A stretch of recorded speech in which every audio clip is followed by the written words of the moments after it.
What's going on, guys? I'm Joe Farewell, and we're going to talk a little bit about why people get decent at rifle really easily, but it takes a whole lot of work to get good with rifles.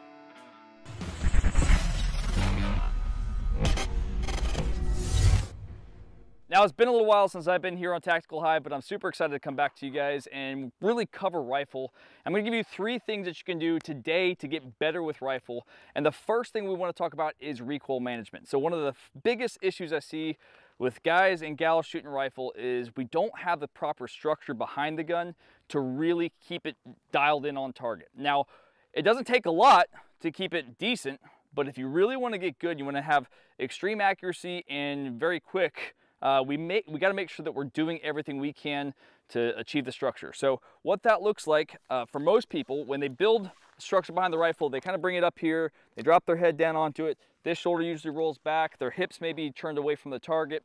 So there's a lot of things here that we can start to work on to correct that.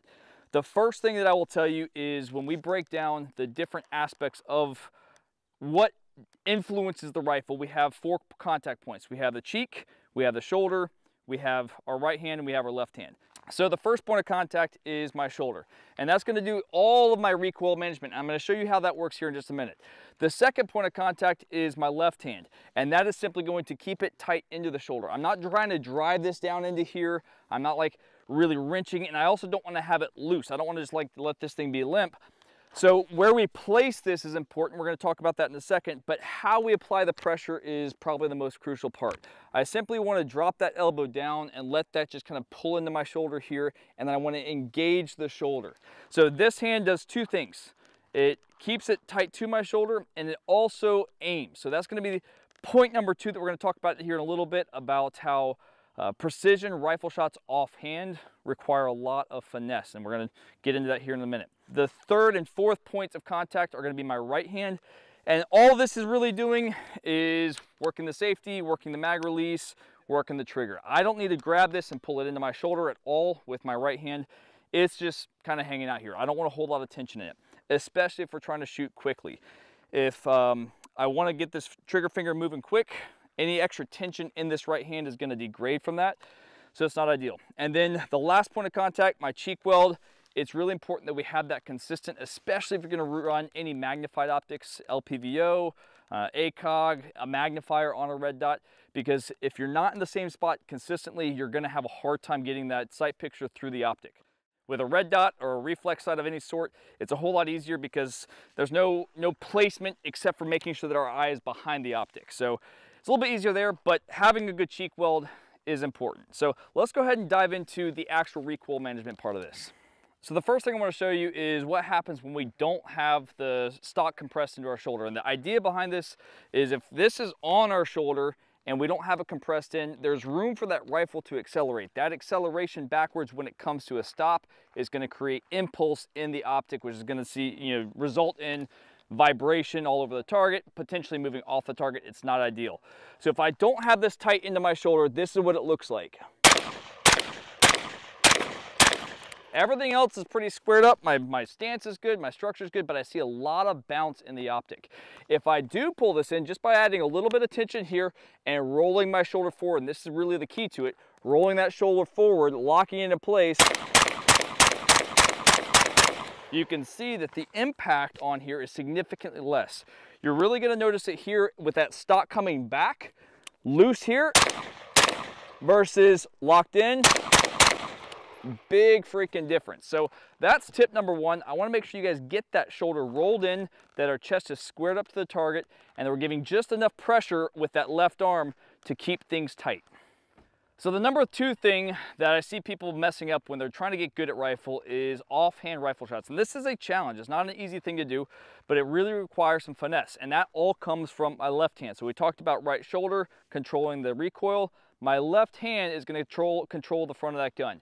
If we put too much tension in that by really wrenching down on this rifle into my shoulder, obviously that's going to take out some of the ability to fine-tune those muscle movements to make sure we're getting accurate shots.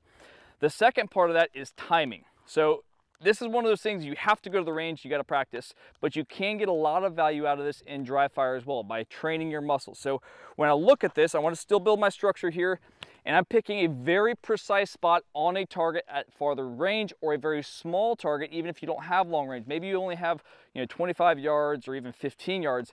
You can put up a 1-inch pacer at 15 yards and still get a lot of training value out of that. Just understand that your mechanical offset, which we'll talk about in another video, may be different at that distance. So to get a precise target, we really want to control how much tension we're putting in this arm, just enough to keep it tight in the shoulder, and then it's all about timing that shot based off of when the optic comes over the target. So it's this synchronicity between this arm moving and my finger being ready to press when I see acceptability. And it is something that you got to work on. So what we want to do here is I want to pick a couple of targets. I usually like to have at least 2 targets, even better if you have more, especially if you have some depth, some smaller, some bigger.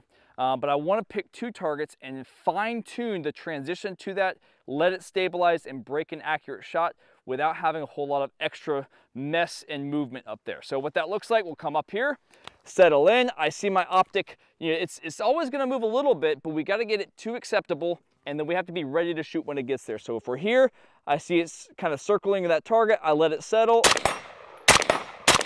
We break off there, and then we're going to transition to the next target. So we're here. Okay, we've got 2 targets. Those are about 60 yards away. If we push things a little bit farther out, we've got a target up about 100 yards. We can bump it up to that one.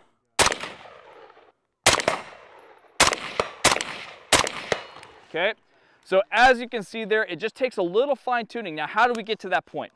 Well, it takes work. Like I said, put the time in dry fire. Pick a very specific point to dry fire towards. Make sure your guns are clear, obviously. That's the first rule of dry fire. Got to be dry. But I like to use either the screw head on a light switch cover or even the light switch itself, but not the whole plate. And that's going to be across the room. I really want to fine tune those movements. And you can only do it by actually doing it. There's no shortcuts to this. You got to put the work in. So that's why some people are decent with rifle when it's all up close, but as soon as you have those harder targets, they fall apart. Go ahead and put the work in on that. Now let's go ahead and talk about the last thing I want to cover, which is barricades. So the third thing that I see a lot of people struggling with, like I said, is barricades. And how we approach a barricade has a lot to do with how successful we're going to be with it. So when I look at any standing barricade, the first thing I want to do is make sure that I'm squared up to it. Most of the time, I see people come up and they get into if this is their shooting stance, they'll come up to a barricade and they'll stay in the same shooting stance. And what happens with that is their feet are pretty much in line with the gun, and you get a lot of side-to-side wobble here. So anytime we're doing any sort of a standing barricade, I want to square up to it. So if I'm squared up to it, this creates a triangle and allows me to get as stable as possible for the side-to-side. Now, obviously, we still have to get the timing right. If we've got a wobbly barricade like this one is just, I mean, this is outstanding. This is a piece of work right here. And by piece of work, I mean amazing piece of craftsmanship. But seriously, if you want to get stable, we got to get ourselves squared up first, and then we can deal with the barricade and the timing of the shots, especially if we got farther shots. So with this is going to take as much of the side-to-side wobble out as I can, and then it comes down to my breathing. So as I inhale, you can see my optic is going to go down, my muzzle is going to go down, and then as I exhale, it's going to come up. So one of the things that I like to do, especially on farther targets where I'm having to use holdovers or anything like that, or a precise target, if we've got a plate rack at 100 yards or something like that, I want to make sure that I'm starting with my optic low on the target, and then as I exhale, it settles where it needs to be, okay? So that's the first thing I'll tell you. Any standing barricade, square up to it. Anytime we're working off of any barricade, time your breathing. And then the biggest thing that I like to see is make sure that we're getting into a position quickly. So one of the most important drills that I run for my shooting, my competition shooting, and on the tactical side is getting into a position. And what I like to do is I'll start with a random timer here. I will start back from it. And on that beep, I want to settle in, get stable, and break an accurate shot. And I'm just going to take one shot. Maybe I'll do 2 targets and I'll put 1 shot on each target, especially if we have some depth to that. If we can do a target at 100 yards and a target at 300 yards or a target at 200 and 500, that's some really good training value. But most people don't have the opportunity to do that. The other thing that I'll do is I'll change my position each time. So I'm going to start from back here. We did the top one. Now we're going to go down to a lower one, settle, get structure, and take our shots. The important thing about this is we don't sit here and burn through a mag, okay? You only get 1 shot per target, maybe 2 if you want to take a makeup shot. But what we're trying to do here is we're trying to cut the amount of time it takes to get into a stable position, build off of that barricade, and take an accurate shot. My goal for any barricade really is under 3.5 seconds, maybe 4.5 seconds if we got farther targets. But if we're working on setting up and taking a pretty easy shot, you should be under 3.5 seconds, just moving a few feet and then getting set up. So those are the big 3 things that I like to work on to make sure that I'm not just decent with rifle, but I get good with rifle.